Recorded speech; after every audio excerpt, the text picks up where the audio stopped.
Hey, welcome to Celtics postgame on the Garden Report. It's time. It's like Preseason game number it's like we're 3.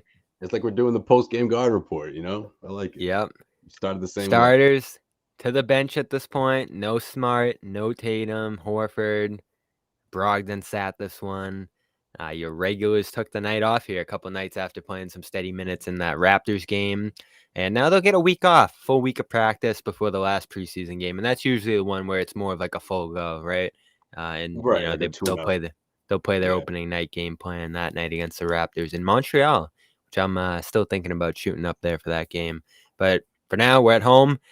We can hit on this one. Jaylen Brown starts. I believe Joe Mazzulla said pregame that the Celtics wanted to keep his rhythm and keep him in his flow. He led the NBA in scoring through 2 preseason games, and it's just one of these Jaylen starts that we've seen at the beginning of seasons, at the beginning of games, where he's just hitting everything from all spots on the floor. Looks strong, looks aggressive, confident, coming off that great NBA Finals performance as well. And you love what he's doing as a finisher. In this game, I thought he did a little bit more with the ball in his hands, of course, and leading a fast break offense where where he's about as prolific as anybody. And the shooting's great too, which I'm excited about because last year I don't feel like he had a great 3-point shooting year. If I'm pulling up the numbers here quickly, catch and shoot, all the other areas. I think he took a small step back, went from 39.7% in 2021 to 35.8. So that was his lowest total since that Kyrie year, the 18-19 from 3. And for his career, he's 37. So you want to see him get back up to that like 37, 38% range from 3. And he's looking solid off the dribble so far. Yeah, no question. And I was gonna say the same thing. It's like the NBA Finals version of Jaylen Brown's carried over into this preseason games, and people can say what they want about preseason games, but I just see in his approach, the way he's reading the defense and the way he's attacking and everything coming together. I think it's a sign of what's to come in the beginning of the regular season. Like he's really dialed in right now, and I think that coming off the NBA Finals, knowing how close he was, and knowing that there's a lot of talk out there. I mean, not that even is about the talk, but people just overall, well, it's fact, right? Like he was he averaged the most points for the Celtics in that NBA Finals matchup. He was the more consistent guys out of everyone, which for a team that was just reaching for a consistency throughout. After that game 1 win from the Celtics, it meant a lot, to him. It seems like, and the offseason workouts, the pool workouts, and just the way he spent his summer and posting on social media, like he's all in. I mean, and not to say that he wasn't before, but I just think this level of focus right now, there's something to be said about that. Like we have to. I think it's worth stressing that Jaylen could go on a tear to begin this NBA season. I think all of this is relevant to that. Yeah, and he spoke in the locker room the other night, his first presser in a while, and you just feel that demeanor, the strong poise from him. Both he and Tatum, I feel like, have stepped into a strong leadership role on this team. I talked about that in Dome Theory Yeah, earlier today with definitely. You know what, Bobby? We got to talk about that the conversation, the one-on-one that they had that they aired on NBC Sports NBC. Boston. If it was from Media Day, they aired it yesterday, and I just thought it was interesting. We'll talk more about it later, but it Oh was yeah, hit on it now. What would you like out of that? well, the best part I think was when they said when and shout out to Forsberg. I thought this was a great question.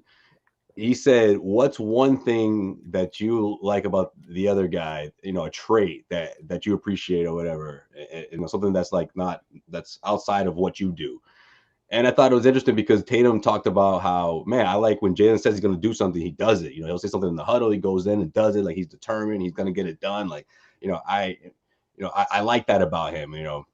That's something that sticks out to me. And then for Jaylen was like, well, with Tatum, I like how he doesn't say much, but that he's dialed in, and that even though he doesn't say anything, he leads by example.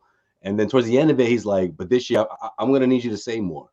And I feel like they're joking. Tatum does like not even, I'm not gonna call it like an uncomfortable laugh, but it just seemed like the kind of laugh that cut not tension, but just sort of that like I'm joking, but I'm kind of serious. Like, let's take things to another level. And look, I don't think it's like in a what do you call it? It's not, I don't think it's like angst or whatever. I don't think it's out of like, man, we could have won if you spoke more. But I just think it's him being honest, being more open, being more transparent, which is exactly what we've been asking for them to do, right? And it's exactly what led to that turnaround in some regard, because they I guess they had that uncomfortable conversation, after the Knicks lost, and that's when the whole turnaround happened. So again, I just think all this is all people are going to have their eyes on Jaylen Brown. And I think it's because of what he's doing right now. Again, I think it's going to carry over into the regular season. And it's great. It's great for the Celtics. It's going to go a long way for these guys. And I can't wait to see how Tatum's going to respond, and just how both of these guys are going to lead. They're going to lead in a way that we haven't seen them, do in the past. And especially at this point, where this isn't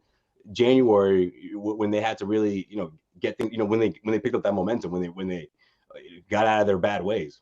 Yeah, and it contrasted to last year at this time. We're talking about captains, and no one wants to do it. No one wants to take on that role. And now it's not even about a title. It's just about them doing it and showing it and saying the right things. And one of my favorites is Brown after that first game, 134 points. They dominate the Hornets in the Boston side of this matchup, and he's saying, "Don't be fooled by this. We got a lot of stuff to work on, whether it was the turnovers, the rebounding issues that popped up again early in this one, or any number of things that they didn't do well. Communication, I'm sure there were some lapses as well. Joe Mazzulla said after that game he made a couple of mistakes, and he's leaning on these guys for communication, rebounding. I think they both took that on in a admirable way against the Raptors, and they pretty much won that game. It was the end of the bench who blew that one in the fourth quarter. So you love what you're seeing from the starters, especially the guys at this top of the roster. I said it earlier on Dome Theory. Ime last year was the voice of this team. I don't think there was any dispute about that. So far, a couple weeks in the camp, few games under their belt in the preseason, Brown and Tatum sound like the voice of this team. Like, Al has handed them the baton, and he has urged them to be more vocal and really embrace that role, and he's been impressed with what they've done in that regard. And now it's all about them and their message. And you talk about Brown in the huddle, and even Tatum after the last game, just talking about some of the things they did well during their great offensive stretch last year. These guys just seem to get it at this point. Like, they know what it takes. They know what they're doing at their best. They know when they're slipping up. But that's the key point, right? When they slip up and they lose a couple games, or they fall into some bad habits, they're going to have to try to catch themselves a little bit, because we're still not sure where Joe Mazzulla is at from an accountability standpoint, digging into these guys. I actually talked to Al Horford last week in practice. I was going to say, that's when your veterans come in. Yeah, and I Not said, to say that Al, Brown are veterans, but you know what I mean. I said, Al, has Joe had to get into any of these guys yet? The way Ime, we saw Ime do occasionally last year, and he said not yet. So we're still waiting for that moment of, Joe to really get into these guys and rein them in if they do lapse. And they've looked good so far, right? Of course, Bobby. This is the beginning. This is like the like the beginning. not to go the analogy route, the Xanis analogy route, but like the beginning of a first day of school. Home school? Yeah, okay, let's go with that. That's better. I was gonna go another way, but it's gonna get weird if I say that. But yeah, first day of school, everything's good. Everyone is, everybody's got an A. Each other. You make a mistake, the teacher's just like, oh, come on, Jimmy, you know better than that. I know you just came from homeschool, but come on, you know better than that. And then what happens like 3 weeks, a month in, like when mistakes keep piling on or they repeat themselves. You might have a D by that point.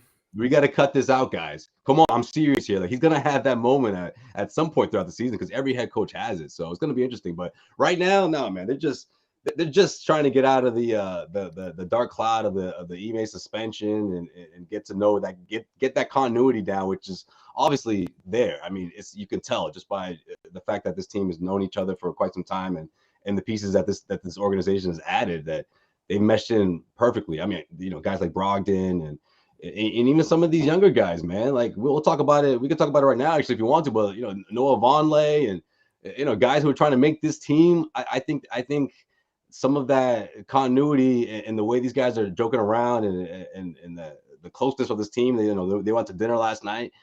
I think that's all relevant in the sense that these guys want to make this team, obviously, and that they feel like they can have a role, especially when you look at the thin backcourt and guys that are injured right now. Yeah, we'll get to those tryout.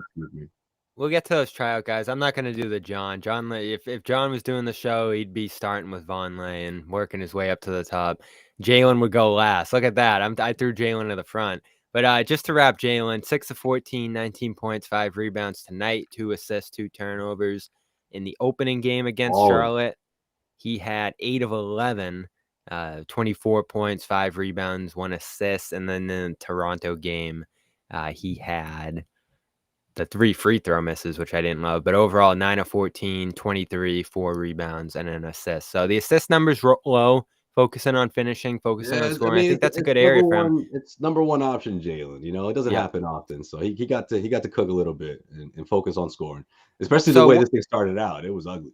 One other thing I have on him, and I did kind of tease last show. I didn't go all the way in on this take, but there's a world where he could be challenging Tatum from a points per game standpoint. If he's getting easy looks, if he's being fed the ball. 1000%, Bobby. I mean, for my little, I didn't mean for it to go that long, but my little monologue earlier, I mean, that's what, like, I really think that could be a debate that's going to surround these guys, and they're going to have to focus on what's obviously most important and not get mixed into the hype. But it's always going to be around these guys. Points. You know? Before it was, can these guys play, together? Do they complement each other? Obviously, what we saw last year, they proved that they can do that. So now it's going to be, the going to be, oh, well, is Tatum really 1A here? Maybe it could be the other way around. Maybe that's what's best for this team. And all of that debating is going to be happening throughout the course of the season, I'm sure. Well, he talked that last game in the locker room actually about working with Kevin Gilly in the pick and roll, and he's like, I see myself as a ball handler long term, so that's why I'm working on these things. And he still looks a little shaky in these practice settings, and even in games, losing the ball. I don't know what it goes back to. Is it hand size? Is it just his weakness? Everybody has a weakness, and his is that dribble. So he's going to have to improve drastically there if he wants to thrive in an on-ball role. But it is his desire, and he made that pretty clear after last game.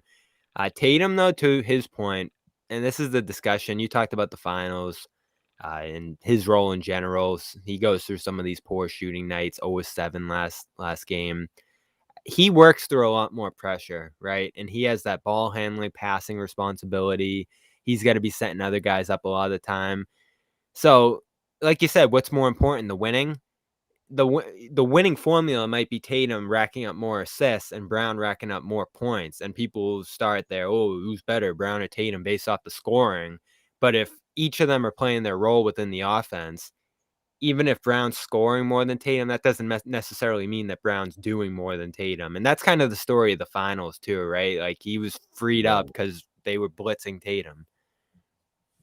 Yeah, for sure. But also the one knock about Jalen's game's always been his handle. It's always been the turnovers. And that showed up too in the finals. That showed up too in the postseason, especially in crucial moments. So, it'll be interesting because with the new head coach calling the end of the games, late game execution, which was sometimes something that we worried about, right, Bobby? We talked about it a lot last year, even especially during the playoffs, when they were going into the 2-minute mark and it's a 1-point game. It was a coin flip a lot of those games, right? We weren't quite sure they're going to make it out. And, those game sevens, especially when you think about, Jimmy Butler taking that 3, all that stuff, it could have gone either way. Sure. All right. Fair. That's a fair thing to say. But how are they going to respond to that? How are they going to make sure that they're able to execute properly towards, down the stretch? And Joe Mazzulla, how is he going to support these guys? If Jalen's hot, does he get the ball at the end of the game? It seemed like that was very rare. Unless there was a broken play, it rarely went to Jaylen Brown. Tie game heading into overtime. Jason Tatum usually got that ISO play. Let's actually jump to. I was gonna do White, but White's solid. I mean, he's been good as a starter so far. I love his aggressiveness tonight, coming out, making a few plays defensively. Yeah, him on the ball, man. Yeah, him on the ball was impressive. And again, you don't really miss a beat with him defensively, even though he's a guard replacing Rob in that starting lineup. He's at the point of attack a lot of time, making plays early in these games. He had a nice play on ball. I think it was the first shot of the game to get a stop. I love what he's looking like in camp so far. And he might be empowered by that starting role too. Like that might be a confidence boost. I know shooting the ball, he looks a lot more comfortable too. But I just want to sprinkle him in here quick if you had any thoughts on him.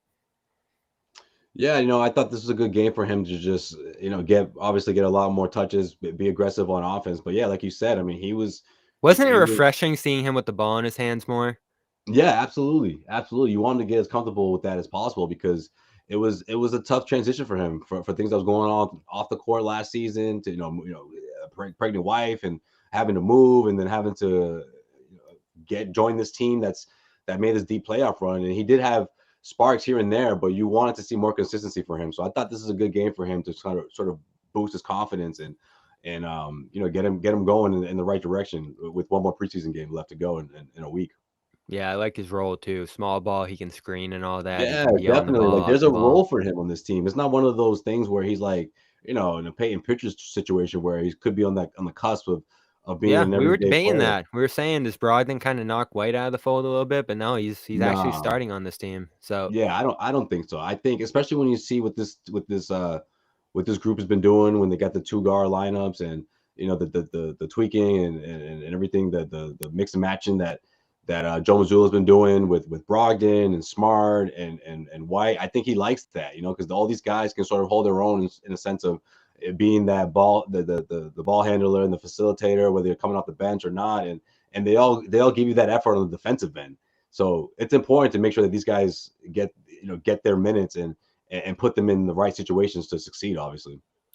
yeah, and so the guy who's not going to be starting if White stays there is Grant, and I'm more comfortable with him in a bench role. I think his stats bear out that he's been better off the bench than as a starter. In fact, when you look at the starters last year with Grant in for Rob playing next to Horford, they were actually a minus 14 per 100. So he starts tonight. I think Hauser was at the 3, Vonleh was at the 5, and then White and Brown in the backcourt. Vonleh And was balling. yeah, Vonleh looked good. Double. Grant and Hauser at that forward spot, though, rebounding was an issue again. I think 10 first half offensive rebounds for the Hornets. They end this game with, what was the total? 18. So a high in offensive rebounds for a Celtics opponent this preseason. They entered tonight 26 in opponent offensive rebounding. So teams are getting on the offensive glass against them. They're playing a little bit smaller. And especially tonight where you have Grant at that 4 spot who gets 6 boards in this game. But I feel like percentage-wise, impact-wise on the boards, he's not the greatest rebounder in the world. And then Hauser, I know we've talked about Hauser's defense, but his rebounding is really the area of concern for him. He just isn't a great impact player on the boards, even though he's at 6'8". So they got hit early there. As far as offense goes, Grant's hitting shots. His big thing this preseason has been diversifying his game and screening better. So offensively, I feel like he's hitting the mark with those things. But I wonder just how free he is going to be to do a lot of this stuff in the regular season. So you want to take left-handed layups in the lane. You want to try some floaters. You want to try like shooting off the dribble. That's great. Like that's what the preseason's for. And he's done a good job with some of these things so far, shooting efficiently, shooting from different areas. But I can just imagine Ime, right? Last year at the podium saying we want Grant to play a simple role and we want him to stay with it. They're going to hit Grant sometimes when he gets a little outside himself confidence wise. And some of it's done in fun, I feel like, but there were legitimately times last year where Grant would take some wild shots and Ime would just be pissed. So Ime's obviously gone. Joe, we'll see what his stance is on stuff like this. It's obviously great to see Grant try to diversify his game and take some different shots on the floor. But his role was simple and it was effective last year, right? Catch and shoot that 3, nail it at a high rate, and keep the ball moving. I like him going to the post, but some of the off the dribble stuff and layups and traffic and floaters and all that, we'll see.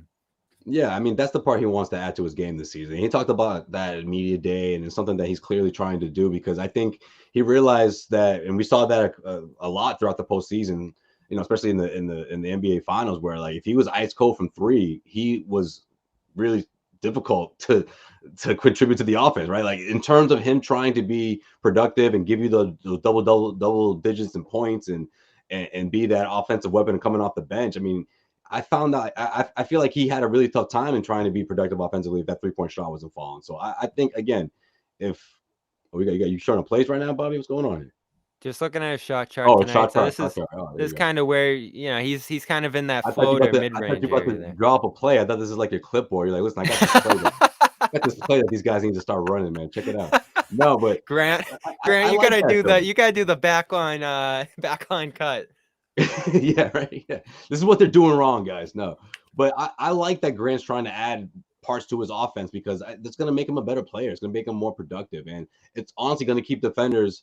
It's going to create space, to respect him from that 3-point arc, which opposing teams already have to do. So he just got to be a little more, less loose with it, obviously, because like you said, I mean, it can get ugly sometimes. But I think he's going to hopefully he'll find a happy medium. I think he'll try to figure this thing out. So this was him in the Toronto game on Wednesday. A little less efficient, more threes. Again, you see this kind of like mid-post area, hooks. He had a nice spinning layup in out of a post up, and I do love him in the post. That's where he was great in college. Yeah, I can't. And this was the I first game. I can't wait to hear John's reaction to this. This right here, this is that crazy lefty layup he hit against Charlotte in that first game. So we're gonna see Grant experimenting a little bit here. But John's gonna be like, "Were you guys really doing a shot chart for some preseason games?" Like, he's gonna. Well, wait till we get into our Noah Vonleh, Justin Jackson discussion here. What did John's should one never text do of that the night? again, just to piss him off. He's gonna be like, "Yo, you guys have never done this before." I'm like, what? John's one text of the night was making fun of me for talking about Jackson's chance at making the roster. Yeah, all right, we're pushing it. along here. We of course have sponsors keeping the lights on. Let's show them some love. Yes, you know them. Yes. Let's pay some bills. Let's do it. You know them, but we love to remind you about calm.com/garden. 40% off a premium subscription. It's sleep sounds, it's meditation, it's yoga. It's something for everybody. And, no, I don't think anyone's panicking yet. In fact, people are probably getting a little too high on this team off the preseason. So let's bring it down to a middle. Be balanced. There's some good, there's some bad here. Calm down. Yeah, sometimes, we get too low around here a lot, but sometimes we get too high too. And it's never bad from either of those directions to, come back and center yourself. 40% off a premium subscription gets you the whole library. You love the comment of the day, Josue. Yes, I do. It's quick. It's just a perfect way to just kind of just hit the refresh button, right? Like in the middle of the day, not something that you do right when you first wake up or right before bed, but just in the middle of the day, I don't know, around 4 or 5 o'clock. It gives you that little extra burst towards the end because Bobby, our days they go well into the night, most of the time. So we all need something like that, sort of a pick me up. And I'm sure I'm not the only one, not just us journalists. So yeah, everyone can benefit from this. So. And if you're amped up after a big game, they got good stuff to get you sleep there as well. That's really their big thing, is getting you sleep. Sleep sounds, bedtime stories for adults and children. LeBron reads some of them, so I hear. But I'm more of a sleep sound guy. I use the rain and all that, and that's good enough for me. Everything, though, 40% off. LeBron's when you go to calm.com/garden. That's just weird. There's no way I'm going to, yeah. For some people, they might like it, though. Our other sponsor is Athletic Greens. Let me pull them up here, but the powder, the good powder in your water every morning. That good powder. Vitamins, minerals, adaptogens. Where's my Athletic Greens? Come on. They're here somewhere. Vitamins, minerals, adaptogens, probiotics for your gut health. A little bit of everything's in that powder, and all you got to do is pour it in your water every morning. Tastes great, and they are going to give you a special offer when you go to athleticgreens.com/garden. That's athleticgreens.com/garden. Look at their selections. They got a couple of different plans you could try out. Give it a try for 1 month, and you'll also get like a cool bottle. You'll get a nice container to hold it in. And the bonus here is 5 free travel packs and a year's supply of vitamin D, immune boosting vitamin D. Super important as it gets chilly. It was nice today, but more often than not, it's going to be chilly. Right now, go to athleticgreens.com/garden, get 40% off a Luis, what you know about Blue Hill ad? Subscription. Was people talking in the chat? There we go. athleticgreens.com/garden. There's your offer right there. A year's supply of vitamin D, as well as 5 free travel packs when you go over there and try it. And again, don't take my word for it. Don't take Josue's. Their reviews everywhere they sell it are great, through the roof, 5 stars. People really love this product, and you might be able to get a phenomenal t-shirt out of it too, so I hear. Although we're still waiting. We don't have them yet either. There it is. These things exist. I want my shirt. They're All for right. real. They're for real. You'll get one. We John don't know how said long it's gonna take, like but a month ago, I had a dozen come to Brockton. I haven't seen one shirt, not a single we need to shirt out get the there. Brockton Wi-Fi shirt going. That's That's the next next one. up. Well, if these ones can get going, then we can get into They the might be second here in one. 2023. Those ones at the Yeah, we'll speed see of the which one sells Wi-Fi. more. Yeah, everyone needs one. I'm still trying to think of Sherrod's catchphrase. Once he uses it again, I'm gonna be like, "Oh, there it is," and Someone then we'll get a said, shirt going. that's funny you say that. Someone said, that's not gonna cut it, something like That's that. I not will. gonna cut it. Gerard says that a lot. We gotta run Someone back put his old segments and in the find them. comment section. That's just not good enough. And that's just not good enough. Yeah. That's pretty good. I like that. That's a Sherrod line, sure. You're gonna get a straight shot of something. I don't know. No We need to get these shirts chaser. out there. I want to see these shirts on Blue Hill Ave everywhere. Shout out to Luis for bringing that up. It's something Man, about a that's shot home. with no chaser. I can It is in there somewhere. All right, no free ads. Here we go. Grant, we've What was talked that? Derek, we've talked Brown. We are also going to talk about Josue's guy at the end of the roster. Actually, no, quick Blake minute. Not too much Yeah, here, but he drew a few fouls, helped on the boards, set screens, passed the ball. I don't love how he's moving. Again, everything just looks kind of painful for him at this point in his he's a career little older, physically, Bobby. All right, a getting up little and older. down the floor and all that. But you see the hustle, you see the intensity he plays with. He sticks his nose in every play.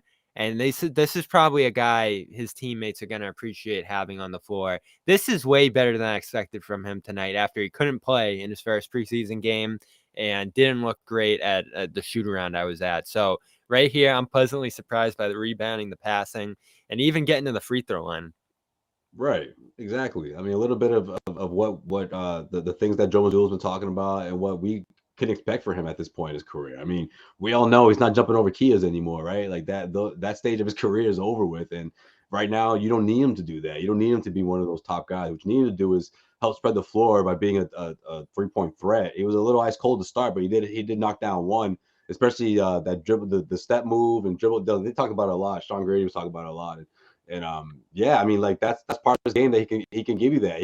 He's a good passer. He can run the floor for you still, and he can obviously within 10 to 15 minutes, and I guess he clocked in 16 today. So this is good. This is good. Get the rust out a bit. This is first time on the floor, first time wearing that Celtics uniform. I thought he looked pretty good in the sense of what you want to see from him offensively, and of course being that rebounder that the second unit can always need. Yeah, Could always and need. I think he can still rebound at a high level, it looks like, which Definitely. might be useful for this team in spots. They're going to be Yeah, playing a he's little a bit smaller without classic Rob. box out guy, old Yeah. school guy. He can still use his feet well, he's not gonna jump as high as he used to, but he's got the fundamentals down still, so that still makes him a good rebounder, a solid rebounder. We'll see where he fits in. So you have to think, again, I hope we can see Luke next Friday just to get a feel, just to see what he looks like, see where he might fit in. Kabengele, I don't know. He's probably main bound with JD once that season gets going, but I think he's looked all right in Definitely. certain spots. He didn't play tonight, did he?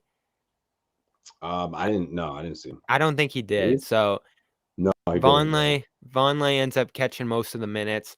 This Yeah, guy, which I I'm love. super impressed. I know you've liked him coming in. John liked him. He comes He in was with Bruno anchoring the Caboclo. defense. I love Yeah, that. he got signed with Bruno Caboclo. Both of them were playing overseas last year. Bruno didn't make it to training camp just for roster reasons. Vonleh sticks on. And for some reason, I don't know, I feel like he was smaller early in his career, skinnier. I think he put on some weight with the Knicks, had that good season in He's bulked 2019. up a bit. Yeah, he's bulked Yeah, up a so little bit. he's big. I didn't even think of him as a center, but I saw him at camp, saw him at practice. He's big now. He's got center size. You saw him pounding guys in the post almost Tristan style with the shoulders. Scored a Yeah. couple baskets on that in this game. Rebounding high level. I know he rebounded well through the first 2 games as well and comes out with his best yet in this one, 13 boards in this one, and then a couple assists too. It's a good guy to have for some depth center play. That's what they're looking. That's what they're lacking right now. I can't think of anyone on the back end of the roster here trying out that has a better chance to make it than Vonleh. It almost feels like he's kind of part of the plan starting a preseason game without a roster spot yet. Yeah, I feel like this is sort of like the official, check mark, that he's going to make this team. Honestly, I just think he flourished in that role, and obviously, all the stars didn't play in this one, so he got to really relax, settle in, and he was productive throughout. In my opinion, I think he did a really good job throughout these first three preseason games of showing his versatility. Right, that first Yep. game, he knocked down the 3-point shot. He was forcing the opposing team to go guard him, but in this one, he got his nose dirty. Right, he cleaned the glass. He was setting picks for guys. He was very active on the defensive side, sort of being that rover who could obviously switch with guys in the backcourt and do it seamlessly without looking tired, without really showing any signs of fatigue. And he clocked in a lot of minutes in this one because they sort of want to put him to the test. And I think that he passed the test with flying colors. I think he's a guy that can be that backup center, especially with Rob out That and Luke spot's Cornett. wide open. Luke Yeah. Cornett right now, still trying to work his way back because Blake Griffin is who he is. He's not going to be someone you can boost up to 20 plus minutes until Rob gets back. I mean, he's just that just wouldn't be what's best for this team. So I think that's where someone like Vonleh could come in and eat up those minutes and give you good production while he's out there. That spot's wide open. It doesn't matter that Vonleh's not on the roster yet. He could be your backup center day one. Blake, Absolutely. you know how I feel about Blake. He's on the wrong side of his career at this point. We'll see if he's able to contribute. He's still working his way back. So I don't know if he's going to be at 100% for opening Right. night. And You you don't hope. have to force him into that Yeah. role. So it's good. Yeah. It's a good So it's a good place to be for the Celtics if you're the Luke's Celtics. Luke's hurt. He's gonna have to work his way back. Kabengele, he's on the two-way deal, so he can't even be an everyday guy. This could be your backup center out of the gate, and it's not a terrible option. Like he has built some good size. He has definitely put on the weight to play that spot. He's Right. 6'10". He can Right. rebound clearly, and I don't Plus, think you Bobby, need a lot out of that position. you don't know if, and this might be hard for you to hear, Bobby, but you don't know if Luke's going to be the same when he gets back. And I don't mean like he's going to No, be but none of these guys have proven themselves, and Luke's in that camp. I like right, but him I more just than mean, some I of just these mean other guys. health But wise. I'm not saying he's going yes, to take a step in his development, but I mean, he's going to, take a step back in his development. I just think it might take him more time. Yeah, he'll be healthy enough to return to the floor, but that doesn't mean, the thing could take a few more weeks going into the regular season for him to feel 100% or like he did before the injury. So yeah, and he's walking around. Doesn't look like he's having any issues. He says the swelling's down, but we haven't seen him cutting and doing all the basketball moves. He's sort of been on the side working by himself in practice. So not much progress from him in terms of getting back on the floor yet. They have a week here, so we'll see. Hopefully he'll be ready for that last preseason game. It'd be good to see him make his case for that spot. But Vonleh in a pole position for this roster, that's 14 guys if he makes it. 15's tricky. Like you could take a Justin Jackson as a wing. You could take like Luka Samanic, although we haven't seen much of him. I think he played a tiny bit tonight, but I don't think no, they're good. They're good he's with got him. They're no. yeah, he's got strong momentum. Yeah. Does not rather have strong momentum toward making this roster, I don't think. Who else is in camp? Denzel Valentine got let go. Yeah. Jake Layman, I don't think so. I don't think he makes the team either. Yeah. Anyone else I'm forgetting in that group? Kabengele and JD are on the two ways, so they'll be back and forth between Maine. I think Maine gets going Right. in November, so they'll be able to stick around a little bit longer. Broderick Thomas, they like him. I wouldn't be stunned if they signed him. Can handle the ball a little bit, wing size. He's been here for a little while at this point. But some teams keep that 15th spot open for flexibility, so I could see that happening too. In fact, that's probably the Yeah. most Me too. likely way they use it. So that would kind of leave Justin Jackson out of the fold, even though he's had some moments through summer league and certainly tonight. I don't know if we've seen enough for him to make it though. They'll have one more opportunity to make their case. Final preseason game coming up next Friday in Montreal against the Raptors, who we saw last game. And as for tonight, Celtics moved to 2-1 the preseason. Overall, 3 good efforts from the starters. 112-103 over the Hornets here. Of course, we will be at camp again next week, so stay tuned to Celtics All Access for updates from there. As Josue said to open the show, new Cedric Maxwell podcast coming soon. He just got down to Greensboro calling this game, so I'm sure he'll have some stories from down there as well as Draymond talk. Oh yeah, let's throw that in here at the end. So We touched on this at the end of the last show because the report dropped right around the time we were going on the air after the Raptors game. And what Right. we heard is that there was like a physical altercation. I don't even remember. Did the original report say that a punch was thrown? No, they just said a physical altercation, but they never said Yeah. anything about So to it, that it extent. kind of got underplayed. They were saying, "Oh, we might not even suspend Draymond," and it seemed like it was going to get handled in house. Then TMZ today throws a video out there, and this was a flying, vicious, uh, all out. I don't know if you can refer to it as a sucker punch because Poole kind of pushed him at first, but it was an all out punch. Poole got to move back a little bit in preparation, but if he took the load of that shot, that was broken jaw. That might have been even worse if he took the brunt of that punch from Green. Just a vicious punch. I don't know what was behind this. We don't know what's really gone on this team or between these two. There's the contract thing that I alluded to there, but I don't know what is going on here. And this is just the end of a weird offseason where the Warriors have had to kind of pick between three guys who need new contracts. Green has kind of made his case for like this new max deal. And again, like I have no clue what's behind this, but just kind of a crazy move from Green in practice. This stuff happens. I guess what Steve Kerr famously got punched by Jordan, and we had who's the guy on the Bulls there a couple of years ago? Bobby Portis punched Mirotic. So Mirotic, this yeah. stuff happens, but to see And it then he was on traded right after. video, just as aggressive of a shot as he was taking here at his teammate, I don't know what to make of this. And I think the Warriors are gonna have to take some kind of action here, and it might have to be strong action.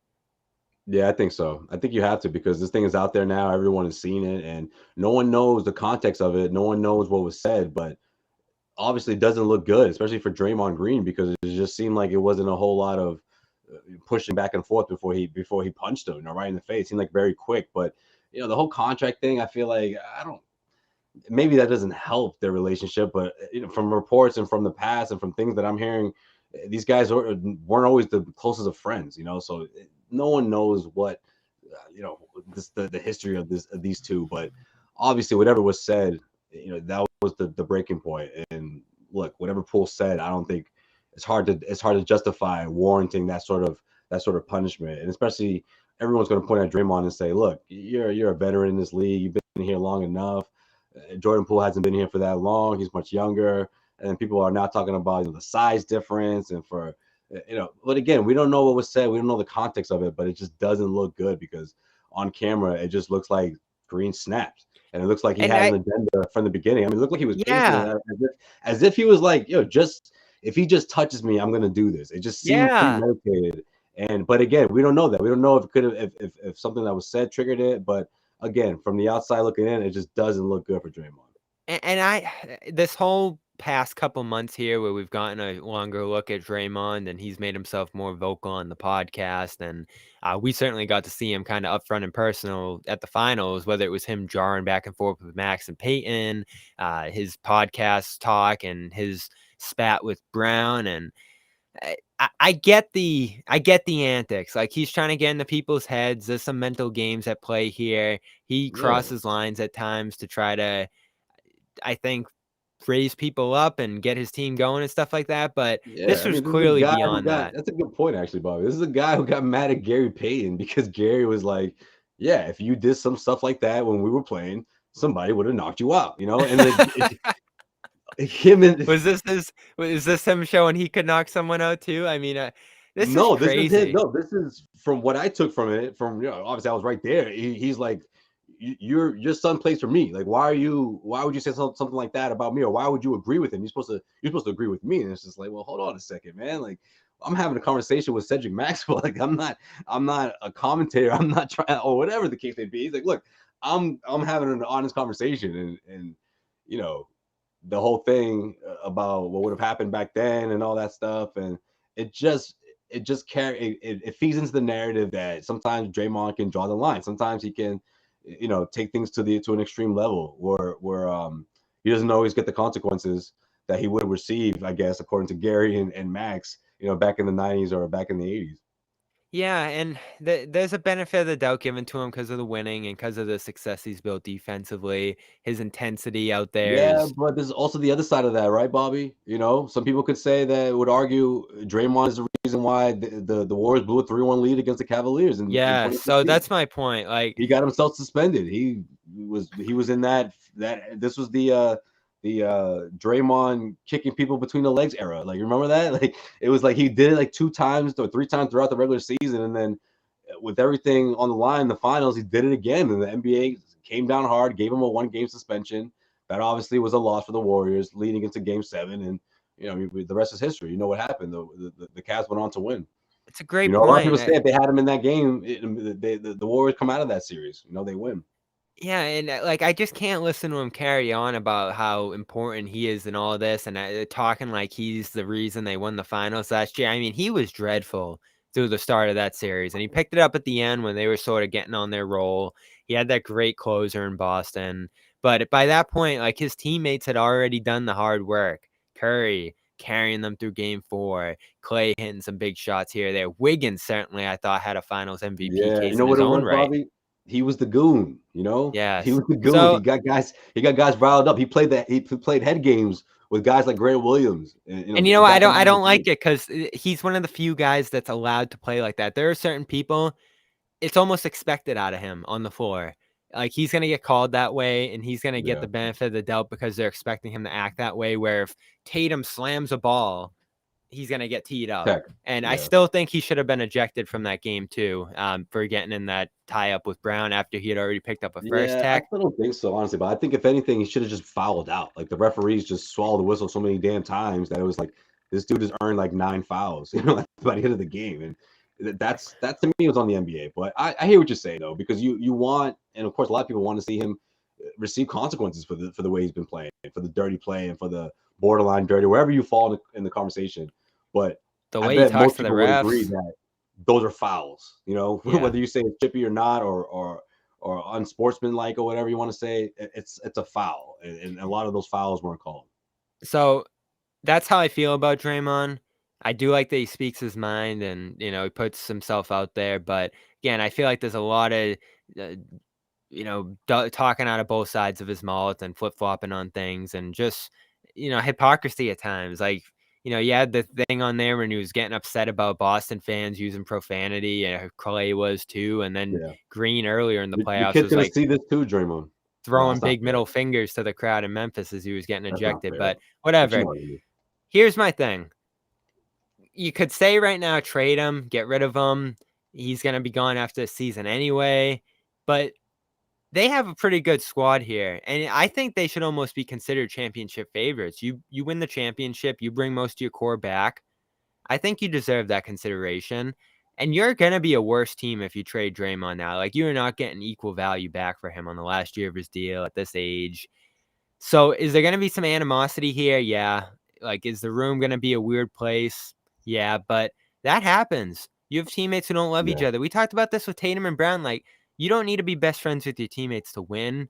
And this might even fuel something for them in terms of yeah, motivation. but And if Jalen knocked out Tatum, man, I don't know. It'd be different. I don't know if they yeah, could. but once you I get mean, on the floor, you're playing. And, they got right, a really good team. right. But again, you have to think about who we're talking about here, right? We're talking about Draymond, and we're talking about the Warriors essentially forgiving him because this was a fuck up. No matter what you say, like no matter what people want to say about, we don't know what was said. Or no. Either way, no matter how you slice it, this was wrong. He shouldn't have done this. He's a veteran at this stage of his career. And with that being said, you go into the season now wondering if he's gonna improve, in terms of being a better teammate and not calling guys out. Does he do the pod? Does he continue doing the podcast? Do the Warriors hold him accountable and say, look, we don't want you doing that anymore? Or do they say, you're going to be suspended for 15 games? I mean, we don't know. The Warriors they got to do That's something. the tough call, right? It Like, what's can't the be light. suspension going to be? Like whatever they do, it can't be light. And whatever they do, it's gonna be important because if Jordan doesn't agree with it, if that locker room is split about the decision, I mean, it's gonna be a lot. It's gonna be a lot for them to go through. A big distraction, if it's a lengthy suspension, and a lot of people don't agree with it. So, and of course, Draymond has to come back with a different approach too, and he has to change his ways. So, it's a big Yeah. test. It's a I huge think test. it's a And this cool guy, off thing, right? Like if you send him away yeah, for a couple weeks, maybe he cools off. Maybe yeah. I he mean, thinks it Kerr said through. he's away from the team today. He's gonna be in practice tomorrow. They have a game on Sunday, so and he just wants them to play basketball and just get back to focusing on the regular season. But it's tough. It's a tough spot, especially with the contract situation for both of these guys. And um, you know, one guy Especially is the fact that he obviously. could have hurt Poole bad with something like that. Yeah, I Yeah, mean, Poole, I it was could. literally just about to say one guy is in the beginning stages of his career.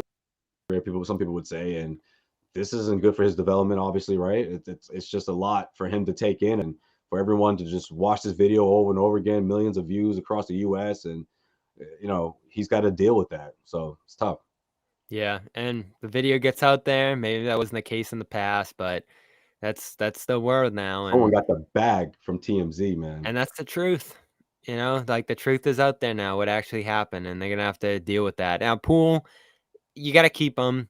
He's their young guy. He's their future. I get it. Yeah, and I don't love his game. I don't necessarily think he's gonna be as good as some people do, but No, you're not a pool guy. no, I thought a lot of his impact in that series was front running. Like Wiggins, Curry, Clay to some degree. Clay didn't shoot at his best in that series, but those were the guys I think that were setting a tone out there. Green maybe on the defensive end of the floor. But Poole, he hits the half court shots and had a couple of runs there in some of the games where they were ahead. He's still young, right? I'm not going to judge him. In fact, like I might like him more than Tyler Hero. So that's a nice piece to have if you're already as talented as the Warriors are here. But they're in this tough position where they're paying $600 million in salary if they're going to keep everybody intact. So someone has to go here. And if you're thinking, all right, future growth, Poole has the most potential. Wiggins, even though he's a little bit older, he found his footing last year and was as good as anybody in the finals. So you got to keep him, I think. And wings are so important in the league now, too. Clay signed long term, so you can't really do anything there. And Green, Yeah, Clay and Steph are they're locked in. and Green's a free agent next summer if he opts out. So he's asking for 160 million. I think he's going to be gone. Now, does that mean trade him? No. No, opt I in, think, and you cross that bridge when you get there. yeah, You yeah. gotta milk this thing. You gotta keep Yeah, this you core have intact. you have a chance to win a champion. This could be like a last Yeah. dance after the punch. Hey, there was some beef on that Bulls team. We watched the documentary. Pippen sat out. They still won the championship. Oh man, I love that documentary. I'm gonna rewatch Yeah, I it. might watch that again soon. Aren't there a lot of parallels? And the cool thing is, I feel like So good. Curry has a lot of Jordan in him. And then you have Steve Kerr as the coach, who obviously played on that Jordan team. Like, there's some really cool parallels between those two teams. And then obviously, like, how impactful culturally Curry and Jordan were. Right, but the knock on Curry though, especially in the years that they won championships, was always that he sort of cools off in the finals, and that it's a well balanced, Not not a well last balanced year. attack, but yeah. And then last year he shut up all his naysayers, all the people that used to say that, and now you wonder if he can keep that going, obviously, because that's the reason why they won. That was one of the greatest NBA Finals performances, especially the game clinching, game six Game win four. when he was unstoppable. There was nothing that the Yeah. Celtics could do to stop that, and that was Jordan-esque, in sense of just locking in the clutch. Obviously that game four was huge. He hit some huge shots down the stretch, just being that guy that is everyone's like, wow, there's nothing you can do to stop that guy. And that was the first time we saw him do that in NBA final stage. Just a few things post game. I think Gary's the only one down there probably. So he has Missoula and Noah Vonleh. I think he's great. He understands the game, screens well, fits into our defensive identity. Very happy with the way he played. He did some good things for us. So that's Joe Missoula post game. Talking about our guy, Noah Vonleh, who I think is going to make this team. But one more chance for everybody to make their case. One more chance for the starters to kind of have their little dress rehearsal. That's usually what the fourth game of the preseason is. And that'll be a week from today. Celtics Raptors in Montreal. We'll, of course, have coverage of everything leading up to that at practice next week. Celtics probably going to have a pretty full week of camp this week, so we will be in Brighton for that. Celtics All Access is where you'll get highlights from practice as well as some post-practice reports. Garden reports throughout next week, too. I'm sure we'll have at least one leading up to that game. Maybe we'll get some takes from John once he's back from his weekend trip here and see where he's at on this team. And Jimmy, I think Jimmy was here last game, so we've gotten Jimmy's take, and Sherrod's been on as well. Stay tuned for A-List podcast. I have a new Dome Theory coming tomorrow. We tried going live with Dart Adams. I know some of you were probably in there. Just didn't work audio-wise, so we pre-recorded it tonight, and we'll put that out tomorrow. Me and him That's talking what's about the Celtics and his new book. Do I have that here? No, not in front of me. Oh, yeah, I do. This book, awesome, Josue. Yeah, you tell me about it, man. I gotta check that out. Our good friend Dart Adams, who is That's a great what's up, supporter man. of what we do here at CLNS Media. He just co-wrote a biography of a Danish rapper who, had this crazy story going from Palestine to Denmark, and coming up with gang life and everything else, just the craziest life. And then he ends up becoming a pretty successful recording artist. So great book for Dart Adams, who's one of the biggest Celtics fans out there.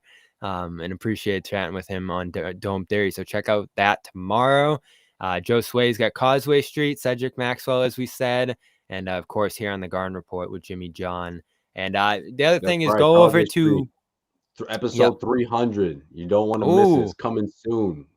Like I'm super excited, man. I don't want to say too much. There will definitely be a special guest. I don't want to say too much, but this thing's been in the works. Took a bit of a hiatus, but we're coming back strong for sure this season. So stay tuned for that. And of course, Cedric Maxwell podcast this weekend. You know what we're going to be talking about, of course. This Celtics team and what we're down with the Warriors. Stay tuned for Max's take, and who knows what else we'll dive into. He's going to be coming from obviously he's down there in North Carolina, and it's his old stomping ground. So it should be fun. I told you before we came on the air. I was listening to the radio for a little bit, and Max goes, "Oh yeah, you did." No, I wasn't part of punching anyone in the face, but those things do happen. That was Max's take. So there's a little preview of what you're going to get from Max, that he was not part of punching anyone in the face during his career. Though you should ask about the scuffle he got into when he was coaching a team after his career with one of the players. Yeah, that's a part of his book I never asked him about, actually. But I'm going to do that. Yeah, when I read that, I was like, he never told me about this. Yeah, I'll check it out. We were talking about that, Max's book.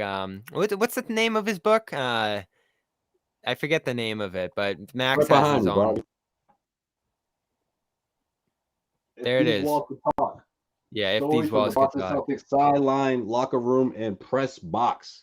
Yep. So there's Max's book. Right, damn it. You can go get that as well. Go get your reading on. It's fall. Summer's fall. Oh, such a good read too. It's quick. Fall can be your time for reading too before the season gets going here. Thanks everybody for joining us. Thanks Josue for being here tonight.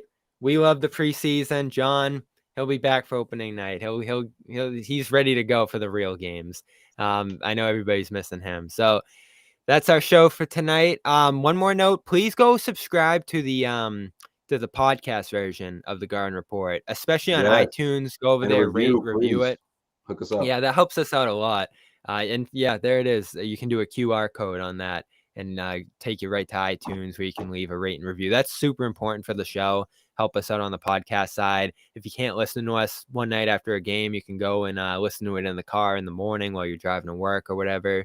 So that's a great thing to have. Also, of course, it's on Spotify and wherever else you get your podcast too. So appreciate that.